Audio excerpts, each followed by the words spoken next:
This is my first conference, and I've decided to talk in front of developers. I'm not scared at all. Everything is going to be fine. Okay, that's good. The first thing, I'm going to speak about design best practices for reusable CSS. So to understand why I wanted to talk about this, you have to know a little bit more about me. The first thing to know is that I'm both a designer, but I also do front development, so mainly HTML and CSS. I work as a freelance designer and also in a little agency called Aza Création. And today is something based on my personal experience. So I've had the opportunity to code my own designs. I also had the opportunity to code other people's designs, and I learned a lot. I learned a lot about my own mistakes, and I also saw many big, like not necessarily mistakes, but stuff that are very hard or technically impossible to do. And this is what I'm going to talk today, so about what I learned.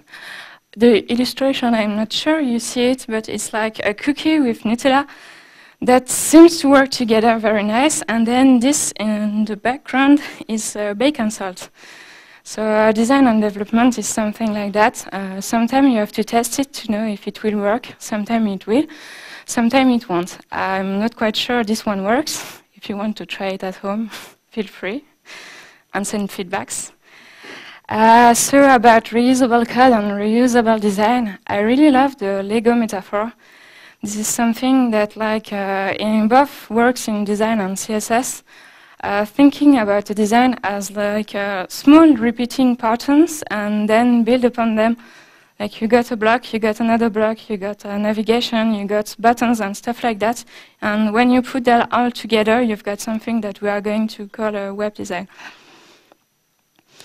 The first one is have a consistent interface for easy and reusable CSS. That sounds like something obvious, but sometimes it's not that obvious. I hope everybody knows that, but in web we are working in pixels, so if you just install some of Adobe softwares, you are going to see that the settings are not in pixels, they are in centimeters usually. So the first thing is configure your tools to be able to work actually for the web. Another thing I saw a lot is about color uniformity. We had this big project and the client was all like, okay, I want you to use less, so a preprocessor. I want to be able to create templates after that. So I was like, great, I'm going to use less CSS. I'm going to extract all those color in variables. And then I opened the Photoshop files and I saw that there are many color differences. So I don't know about your screen, but here I've got quite the same orange, but not. So this is a problem that usually happens when you just use a lot the color picker in many tools. Sometimes you just pick a color on the border that get mixed up with another one, so you got a color that almost look alike, but are not actually the same one. The idea is to create color palettes. Here I've got a little example. The AA and AA large are for accessibility reasons. Those two colors work together. The problem is that this one is quite has a big lack of contrast. So if I want to use this one on a website, I'm going to have to use a very large font. If not, I can use the other one. So I really like to have color palettes, but also think about accessibility when I create those. The second thing is that there are many different color formats, and more are supported in CSS3. So we used to work with hexadecimal colors, and you have to also to know that there are other ones like RGB and HSB or HSL. So either brightness or luminescence. The great things about those is that you can create a color palette quite easily. If you need the color to be a little bit less bright, you just have to change the brightness value. If you need some opacity, you just have to change the opacity layer. And this is quite easily to do in CSS. So I got the RGB here. I can convert it in RGBA. A stands for the alpha. So if I change this,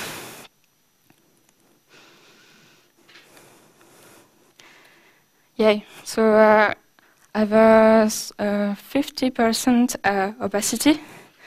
If I put it to 1, I've got a full black. If I put it to 0, I have no color at all. So you can easily change color value after that in CSS from only one color. HSL works the same way. H is for hue, saturation, and luminescence. If I want to have a very bright one, I got a bright one. 0 is for dark. And if I'm in the middle of it, I've got like a very orange one. I can also change here, I got gray. And if I saturate it the most, I've got this kind of things. The great thing is that you can reuse those in CSS quite easily. If you're using preprocessors, you can, instead of using HSL, you can use stuff like lighten and then the color and the percentage you wanted to use. Next slide. Okay, another great thing in design to have consistency is to work with a grid. So if I show you this image, I'm pretty sure you'll notice that there's something odd, because this one is not aligned with all of them. That's something that can be easily corrected into the code, but you have to trust your front developer for that. So most of the designers are like, I want pixel-perfect designs. So if you're working in a grid, it's getting easier to do, because afterwards, after that, the developer is going to be able to abstract this grid. How does it look then? This is a bootstrap grid. Okay. So if I want to abstract this, you see I've got 4 rows, and 8 rows here. So actually, this is pretty simple to do in code too.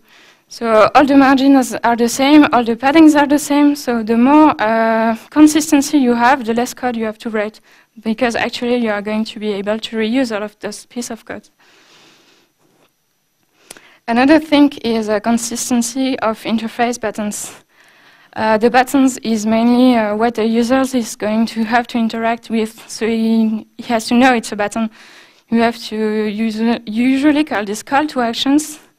And if you've got like one that has one shape, another one that has another shape, the user might wonder actually where should I click or not, what is going to happen. So an easy way to create consistency into buttons is first to start with global styling, like font weight, font size, font line height, and then define shape if you want a border radius or not. And after that, you just have to decline the buttons.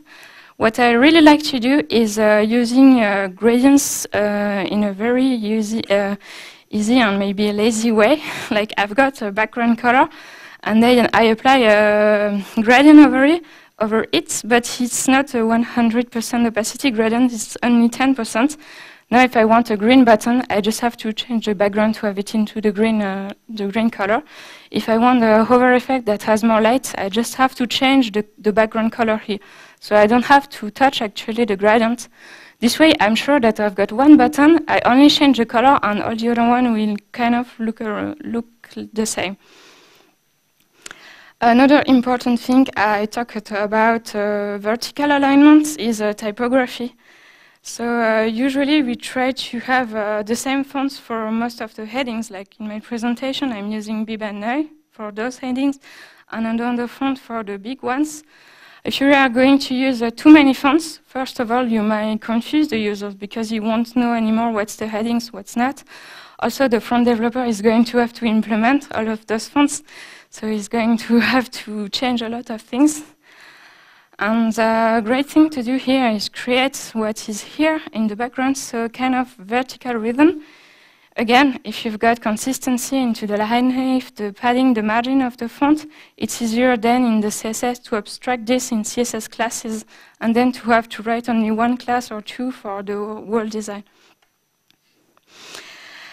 What I like to do usually is create style guides for developers.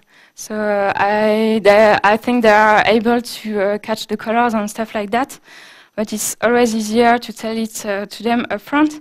So usually what I like to do is give It looks like this. So Bebanes, the 9, the pixel width, height of the font, how a link is going to look like, what is the main color of my design in hexadecimal and stuff like that. So specify it from the start, so you won't have to go and look deep down into the PSD files to be able to know what did you actually use as a font color here, what kind of font size did she use. Abstracting this one level, one step ahead, is using something called style ties. So this is a project of mine. I was working with a client. We didn't actually make a Photoshop wall design. What I did is create a prototype. And the prototype was full HTML and CSS. And then I presented him the style guide. This is the main color of the site. And those are many examples. So on one side, he's got a prototype, which is basically wireframe in the browser. On the other side, he gets this. And after that, what I did is like explain to him, I'm going to put those together and directly code what I designed. I'm not sure if I'm pretty clear, but mainly I did not make a homepage, a page, and stuff like that. I just presented them this, and they validated it, and then I coded this into the prototype. So this is a pretty quick way to work with a client. You can do it when the client is like techie. I'm working with a startup, so they know a little bit more about techie. It might be difficult though for like corporate clients that want to see how the design is going to look like. But if you have the equation to test it, really, it's a great experience. So consistency is beneficial for the designer, the developer, and the users, of course. Like if you've got a website, on one page you've got the navigation at the top, and on the other one you've got it on the right, and then on the left, the user won't be able to see what is going on. So consistency into block placement is good for users and easy to develop afterwards. Visual affordance, like what I talked about button, also visual hierarchy, like font heading and stuff like that, to know what's the most important thing on the page. Developers are not telepaths. That's a shame, and neither are designers. So communication is usually pretty important. So the first thing I like to do is like provide every state, because most of the developers won't maybe know what you wanted to do with the states. So if you've got the developers next to you, you can tell them. If the design is going to be sent to other agency for front development, it's always better to think about this in the design phase. So I'm a color code freak, and in Photoshop, what I found out that worked pretty well is to color code all of those states. So red is for the active one, I guess, green for the hover one. So when I've got all my layouts in Photoshop, he sees, or she sees, I'm sorry, my developers are guys, but the color code, and is not, well, this is not shown on the design one. If I click it, I'm going to see that the hover state looks like this. So again, be consistent. Usually we try to change just a little bit of the color, maybe border and stuff like that, so that user won't be totally lost. Also, communicate the interaction. If you want the drop down to, I don't know, drop in a very smooth way, and you want a very specific interaction, maybe as a designer, you don't know how to do it in CSS or animation, but you've seen it before on any other websites. So if you want something very specific, you could, for example, just tell the developer, oh, I would almost the same like this, or look at this website. That's the kind of interaction I'd like to have. So communication a lot, and you have to know that you can make many things in CSS for animation. So I hope I got network. Oh, that's bad. Okay, this is a little framework, and you've got many interaction. Okay, I think it's not totally loaded. That's the kind of things you can do. That it's always good as a designer to know actually what you can do. That's the kind of website you can go on and see, well, what's doable. Okay. Again, hidden elements, no telepaths, remember? So drop-down menu, if you've got like a navigation with a drop-down, you have to design it, of course, but also like model, what is it going to look like? So here is an animation with my hover state in green. The developer doesn't see the models on the first design, but then you just have to click it and it's going to appear. Again, you don't have to style all to design all the models of the website. Usually, we tend to stick to one kind of model, so design one, and then trust your developer and let him like do all the heavy changing in the code. Interface feedback message. So anticipate. We had this one client. I love to talk about my client. So we had this one client who had a beautiful form. There was a form on the left and something on the right. And she totally forgot about the error. We kind of forgot too. We thought that what was on the right was the errors. And then we sent her the HTML and CSS files, and she just told us that the error message was missing, and she wanted them on the right. But on the right, there was already this thing. So we had to tell to her, we are sorry, we had to redo all the HTML and CSS, because if you want those on the right, it's another grid, so we have to redo all the work. So basically, think about those error messages in forms where you want to put them up front, so that you won't have to recode it afterwards. Another thing is, we are all humans. I don't know about you, but I've had a memory stick problem on Windows, and that's so great to have this message. You see like error 0x1000. What's going on? And then you Google the error, and every Google search just say, yeah, it's a memory stick error. So why don't they just write your memory stick is dead instead of putting like X stuff like that? So think that your users are actual human beings. So when you are trying to give them an error message, say something that they can understand. Be also specific about the buttons. So just press return to go back to the previous state. I know that if I press return, nothing like bad is going to happen.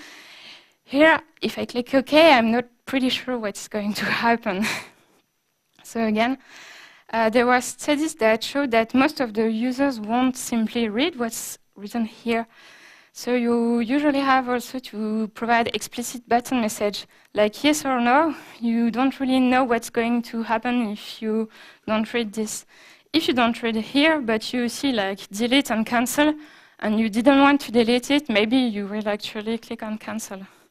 So feedback message for human beings and being very specific actually into the buttons. Communication is the key. So don't do like those people, don't just play on a smartphone, each one in his corner. So as a designer, it's pretty important to show the design to the developers in its early stage to see what's doable, to see what's technically impossible. Sometimes it happens. And as a developer, challenge yourself. It's not because you didn't make this before that it's not doable. So don't always say no up front, but say no if it's really like you can't do it at all. That's okay. Typography and web on the front world, the good, the bad, and the very, very, very messy. The first thing is that we usually tend to use a safe web font for main content. When I say safe web fonts, it's like fonts that you are sure that are all on all operating systems and provides like fallback. So Arial is on Windows, Helvetica is on Mac, and I don't know what's on Linux, I'm sorry. I've got another client story. So once upon a time, we had this client that had the Myriad Pro used in his design, and he really wanted it.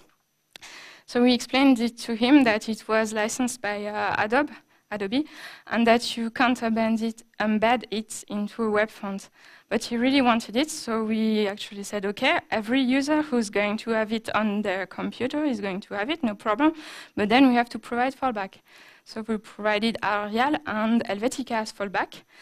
And then we tested the website on an iPad, and many buttons crashed because it was like pixel perfect on Myriad Pro.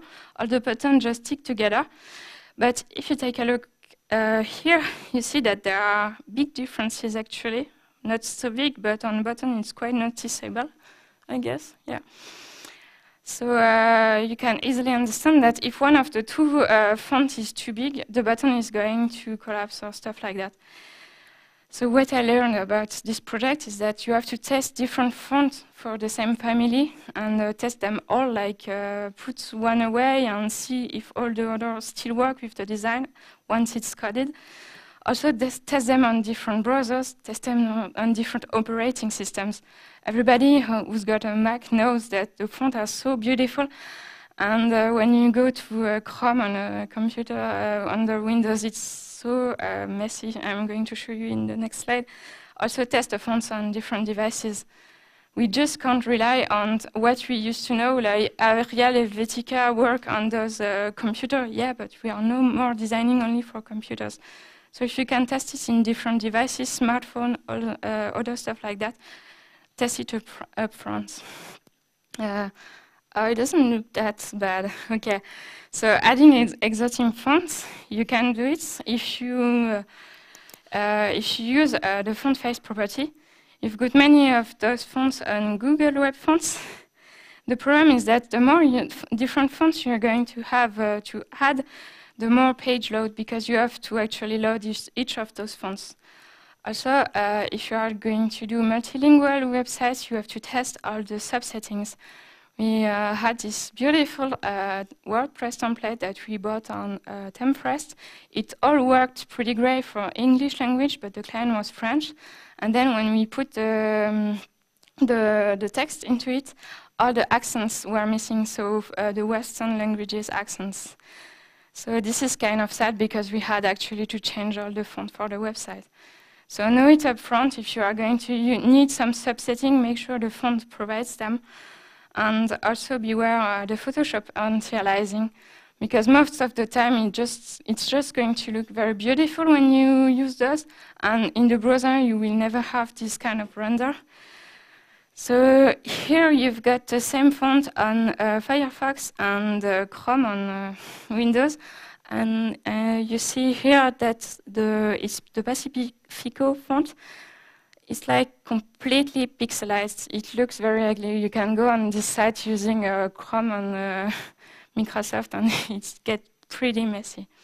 So beware about different font rendering. You can't do nothing about it. Just expect that the browser are going to improve. Also make sure they can legally use the font, like the Murray Pro problem we had.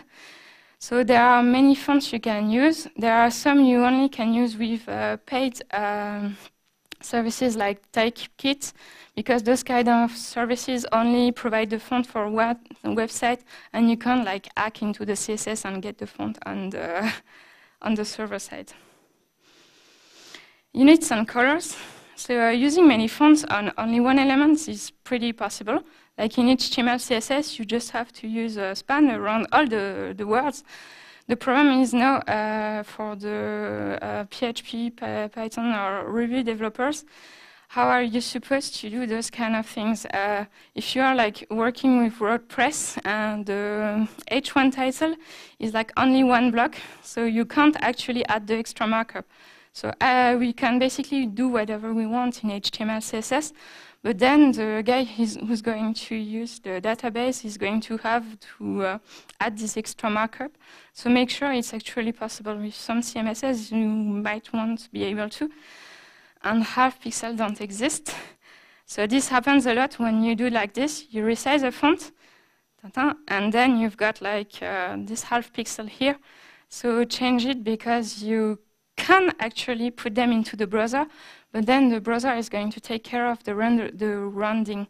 So some browser will round up, some down. So you will again have like you are letting basically the browser decide. We are designers. We don't want the browser to decide. And designs some specific text effects.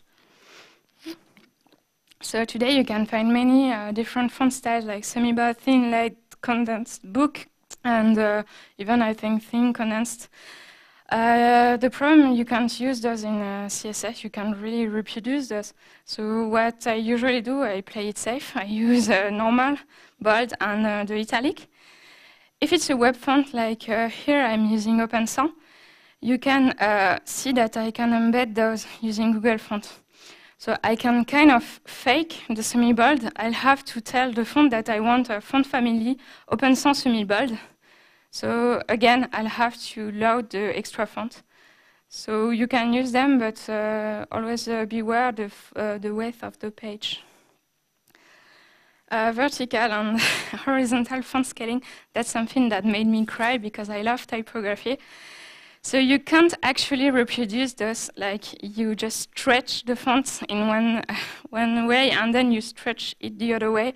This made me cry because you are basically destroying the font. The people who created it make sure that it's balanced. And sometimes you see this when designers want to make the text fit into the box, they are just going to shrink it, but it's the box to adapt to the text, not the contrary. So know that if you're doing this, it will never be, for the moment, be able to do it in CSS. Hyphenation, they work on Firefox, they don't work on Chrome. This is inherited from print, and I guess not many people are used to see hyphenation on web designs. So usually what we tend to do as designer is just click the hyphenation little box and forget them. Reusable layer effects, that's when it gets funny. Some years ago, when we wanted to create this marvelous button, we had actually to use a big image. It was totally not flexible. If you wanted more text, you just had to stretch the image. So now we can do this in some line of code. So this is the button. The font didn't load, but you see when I interact with it. So you can do many things in box shadow and text shadow. Of course, you have to beware the CSS3 support. But that's the kind of thing you can now do. That's pretty reusable. How to reuse it? So back to my button trick. I showed you this before on Photoshop. So I've got the exact same effects. I'm just changing the background. I've got the same buttons here. So I've abstracted this into a CSS class with all my paddings, line height, and stuff like that. I had a border here and a background color. So my second button is called alternate. And now if I want to have a nice background, I'm sorry, it's going to be ugly, blue. And I just have to change border color because I've got the orange one, blue. Okay. So I can basically, I've got 2 lines of CSS to write just to create another button, and it looks like consistent, but it's another button. So that's basically what you can do easily today. I have to go to the next slide. On form element design, something pretty easily to style. We designers love to redesign form elements. I don't know if you've seen many like UI kits. You see all those drop downs and checkbox and stuff like that. It's all beautiful, but so the but size. Usually input fields and text area are pretty easy to style. So this is what it looks like natively on. I'm on Firefox. Yeah.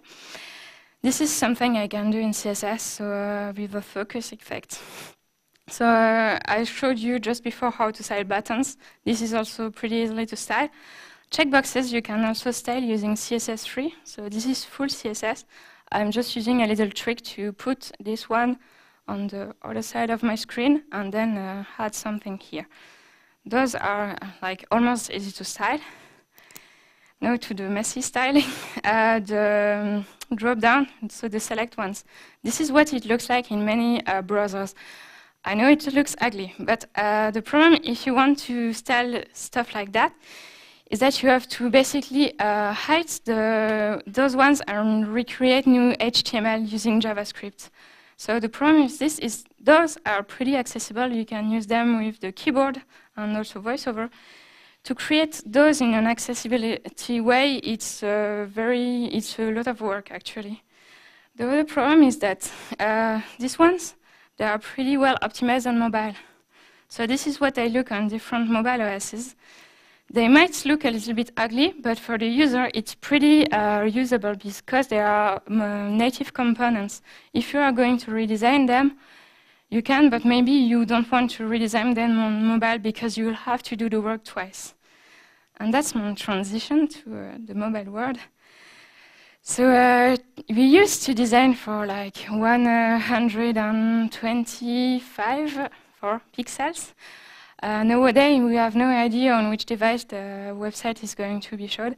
Like, I can see it on an iPhone, I can see it on a tablet, I can see it on my Xbox, I can see it on many other things. Maybe one day on my fridge, and maybe also on your car. You've got many cars with OS now into the GPS stuff. So the idea is think about the unpredictable and unexpected when you are in the design phase. So the web is a vertical medium. So if possible, work with real content. That's possible if, like, your client provided it to you. If not, you have to use lorem ipsum or whatever version you like of this one. Think about vertical expansion. Most of the time, when you are going to create a grid, you are going to align all the stuff on the bottom. The problem is what is going to happen once there are more text. What is going to happen if the client who just told you that he's going to have 5 lines finally changes his mind and wants more? Are you going to have a scroll bar so the element is fixed, or is the element going to stretch? That's the kind of thing you have to think about in the design phase. Also think different screen size in mind.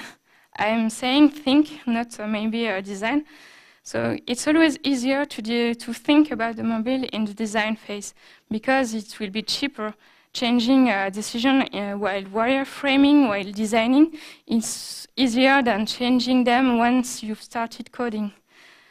So it helps really developers make suitable markups. I've got a sweet little example. So this is the Indochino site. This is the desktop one.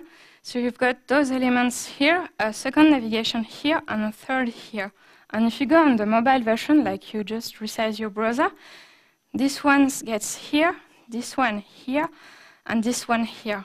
What did they do? In the HTML, they just put 3 navigation under one each other. So it's just like that. You don't have to change any order. It works for mobile. And they just positioned this into an absolute positioning in CSS for the not mobile one. The idea is if I'm a front developer, I don't see the mobile version, I might not cut this like this. What I would do is like one div here, a second one here, put this to the left, put this to the right, because I don't know how it's going to be on mobile. If I do this, it's going to be very complicated afterwards to change the order of the block. So by thinking about what it is going to look like on mobile first, you can actually adapt the HTML and CSS so that you won't have to rely on JavaScript just to change the order on the blocks. You can do it in Flexbox, but it's not completely supported today. So think about mobile first, and mobile in the design phase helps you after for the development one. Test on other languages. So settings, Einstellungen, and configuraciones. I don't speak Spanish, I hope I didn't kill this one. So if you've got a multilingual website, again, you might want to test all for the navigation, at least test the different size. If you don't, you might have then to tweak the CSS. I worked on a website in English and German. The English words were pretty small. The German one were very big. What you had to do is actually tweak the style sheet for the German one. So when you have to change a style sheet just because you've got another language, this is kind of CSS that isn't really reusable. So if you can do this from the design phase and make sure the navigation or the very long word are going to stick on the screen on all languages, you won't have to recreate a language-specific CSS afterwards. Now we've got our design. We communicated with our developer. He said that everything we designed was possible. It's great. I don't know, we had a coffee together. And now we are going to hand him over the files. I see you smiling. I know why. So the first advice I could give you, because I saw this a lot, is don't merge or rasterize the layers. If you want to put some elements together, maybe you want to use something that is called smart objects, because usually when you are going to rasterize those, the developer is going to have to retype the text by hand. It's very long and painful. So this is my smart objects. I can take many objects, convert them, and then I just duplicate it. If I want to change it, I double click on it, then I change the color. I change the color, yeah. And what is going to happen once I've saved it is that all the color of the same elements are duplicated. So using smart objects, you are actually already thinking about object-oriented design and object-oriented code. This is pretty useful when you have many elements that are all the same. If you are using a smart object, you just use one, you change them all.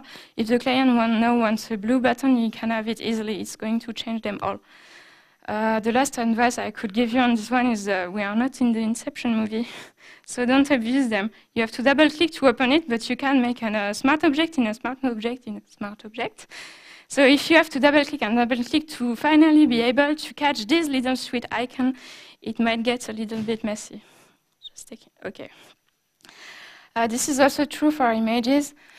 Today we tend to have to optimize those images for many different resolution and screen size. So it's easier if you are giving the developer the images in the largest screen size possible, because it's always easier to shrink the images than to extend them and make them wider. Also, again, make sure your client can use those images. Like no, Google Images is not a valid solution unless you check the Creative Commons license. And Raphael spoke about it a little bit before, about the problem with the images on the web. So today we tend, when it's possible, to go away from pixel and try to have something more independent. So there's a format called SVG, that's for scalable vector graphics, if I remember correctly. The big thing about this is that it's never going to be crispy on any high resolution screens, because it's like math. You just draw vectors and stuff like that. So to create icons, we usually tend to use those formats now. So you can either create the icons directly in Illustrator and then export it to SVG. If you are using Photoshop, you can work into shape layers, so it looks like something like this. The big thing is that you can switch from one to the other. You can copy-paste those from Illustrator to Photoshop. You can also copy-paste the shape to Illustrator to export them in SVG, because for the moment, I guess you can't export SVG in Photoshop. So you'll have to use actually Illustrator, or Inkscape works as well. Making sure all texts are easily reusable. You don't want your developer to have to retype all your copy. Come on. So the first thing is make sure you can copy-paste them, so don't merge, don't rasterize again. The other thing is here, I've got many different styles in one, and I strictly don't know the color. I have to click on each, select them, and see, okay, this is Petit Sang, this is Open Sang. So the best thing to do is actually separate every one, because now you can click on them and you see directly the color, the style, the font, and stuff like that. So avoid using multiple styles on one text element, because the developer is actually going to lose a lot of time just to find, or what I showed at the beginning, create a style guide. Organize your mess. You don't want anybody to tidy your own room. I'm a messy designer, so I try to do this. Usually what I do is I finish a page and then I organize it. So the little trick is in Photoshop you've got something called auto-select layer. I'm sorry, the screenshot is in French. But if you use this, you can just click on the different elements directly. So this is pretty useful if you're used to Illustrator file handling. Also unlock the layers. If the developer is going to want to use those, it's always easier if you've got all layers unlocked, and group the things like I showed you before. I'm not telling you that you have to be a color code freak like I am, but usually having like very well structured PSD files or fireworks files with a navigation, header, footer, stuff like that really helps. It also can help the developer think about class names or stuff like that. So it's a win-win. And that's about it. I had many other slides, but not much time. I think I'm okay. So I would have liked to talk about design in the browser. That's something that's getting more and more attention today, especially for responsive web design, where Photoshop is not that flexible, neither is Firefox. So if you want, we can talk about it after while you grab a beer. So merci beaucoup. I'm Stéphanie Walter in Pixelite Trust. And the credits are the font. I'm using Reveal.js, and Vincent de Oliveira made this pretty nice plugin for the code and the live coding I showed you. And the checkbox demo is from Geoffrey Croft.